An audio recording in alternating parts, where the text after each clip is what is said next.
Welcome to Opening the Door, Opportunities for U.S. Immigration with attorney Nadine Heights.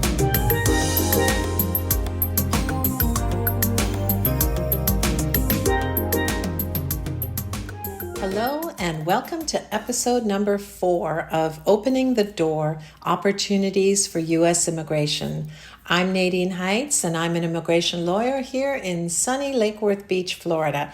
And today's episode is all about taxes, your tax returns and your immigration case. Now, you might wonder, what do taxes have to do with my immigration case, right? I mean, why would that be important? Well, I'm going to give you 3 tips to help you get your immigration case approved. And this is really, really important. And this is based on mistakes that I see happening with clients who've tried to do their cases on their own. They've been denied, their cases get rejected, and then they come to me and then we have to either refile or try to fix it. So, number 1, have you heard of a category called head of household for filing your taxes? Well, this is a big, big issue. And here's what often happens. So let's say there's a couple who is married.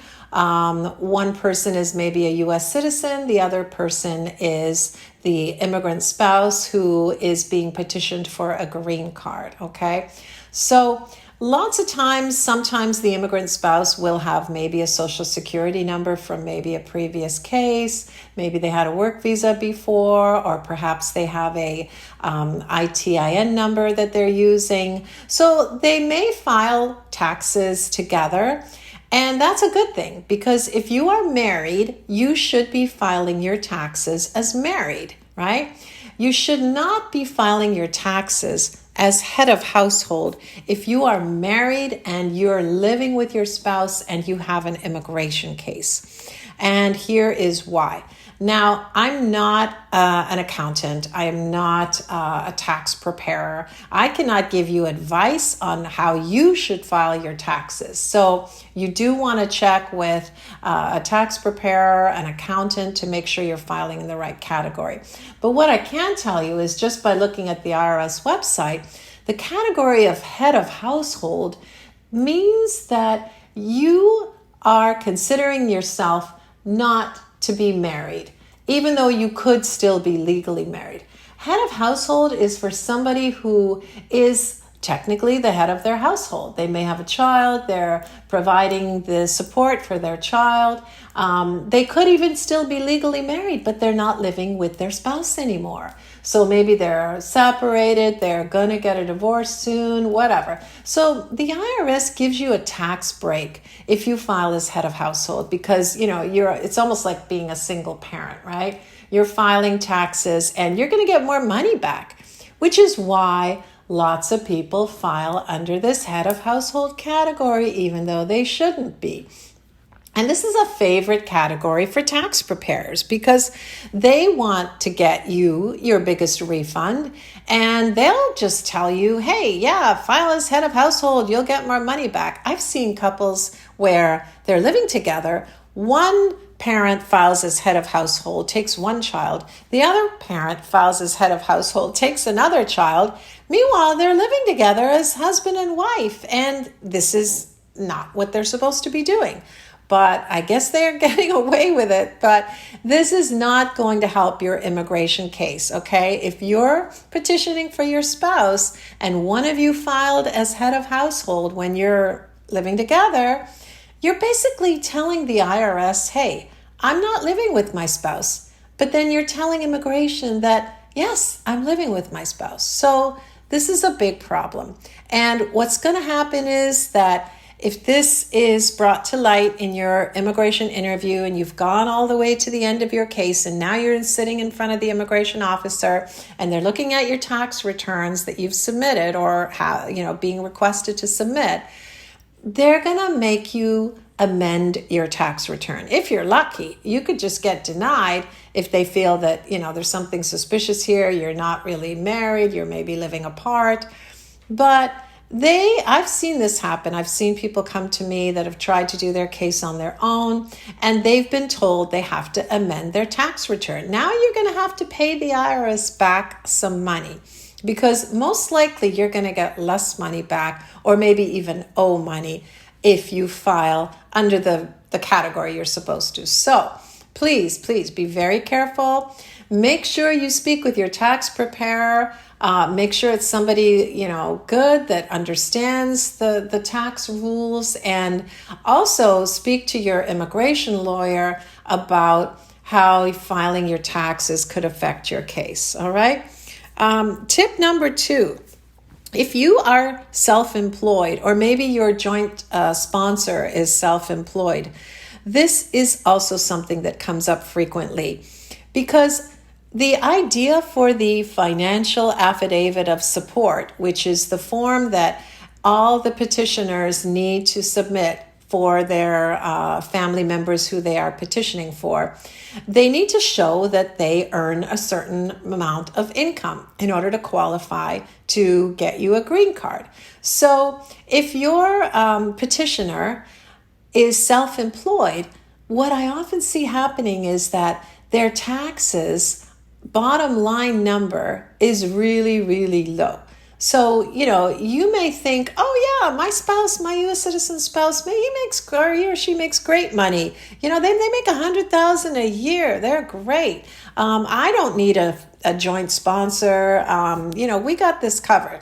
And then when I see the petitioner's taxes, and if they're self-employed, they may have brought into their business may have brought in $100,000, but what USCIS looks at is adjusted gross income. That line often gets really, really low when people are self-employed, because what do? They maximize their expenses, right? They can write off a whole bunch of stuff. They can write off their mileage, maybe their things they've purchased for their business. So they may legitimately have a tax return done properly, and of course their accountant is going to recommend that you maximize your expenses and get your bottom line really low. So next thing you know, their bottom line adjusted gross income is like $20,000. And I have to say to them, I'm sorry, but your petitioner doesn't qualify to be your financial sponsor. Now you have to find another person to be your financial sponsor. So it just adds to the complexity of the case and could be something that could delay you. So again, if your petitioner is self-employed, or your joint sponsor for the financial affidavit is self-employed, you really want to take a close look at those taxes to really see what that adjusted gross income number truly is, and they may not qualify. Tip number 3, transcripts from the IRS are much better for handing into your immigration case than copies of your tax return. And here's why. So transcripts from the IRS, you can get them directly from the IRS website, irs.gov. Go to the part where it's right up on their homepage requesting your transcripts.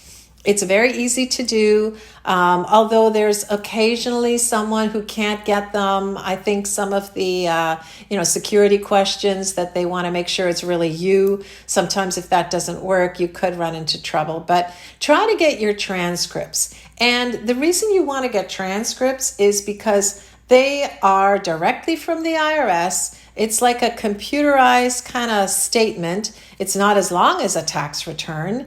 And they can be emailed to you very quickly from the IRS website.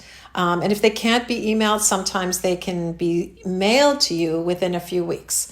And if you can get transcripts, this is going to be better, because then you're not even going to need to submit your W-2 forms or your 1099 forms, which are the forms that your employer issues to you that show how much you actually earn. Because if you're just submitting a photocopy of your IRS tax return, that's a document that could more easily be, let's say, manipulated, or, who's to say that the actual photocopy of what you are giving to USCIS. Who's to say that was even filed with the IRS, right? Just because you created it and it's a copy. I mean, there's no stamp on it that says the IRS even received it. So USCIS really doesn't like copies of tax returns. They really prefer transcripts. Now, you might get away with a copy.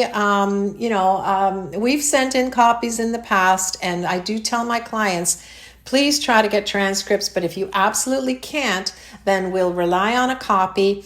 And if we do have to send in a copy, please sign it. Sign the part where it has your signature, because what also often happens is when you create your tax return, you may be submitting it online. Let's say you're using something like TurboTax, or your tax preparer is doing it for you. They're going to give you a copy, or you're going to download your copy, and there's no handwritten signature on it because it's not needed if you're submitting it online. You're signing it in a different method online. So if you're going to submit a copy of a tax return, before you submit that copy, please at least put your signature and date on it to verify that you've actually authorized this tax return. But the far better option is to get a transcript. And that way you won't be questioned as much with any tax issues. So I'm going to repeat this. Number one, do not file as head of household if you don't really qualify for that category. Number two, if you or your petitioner is self-employed, please make sure that you take a look at your adjusted gross income on your tax return. You want to make sure that you're not having that income so low that you don't qualify. And number three, always get transcripts online from the IRS, much, much safer. So thanks for listening, and I hope to talk to you soon. Take care, everyone. Thanks for listening. For more information, go to heightsimmigrationlaw.com.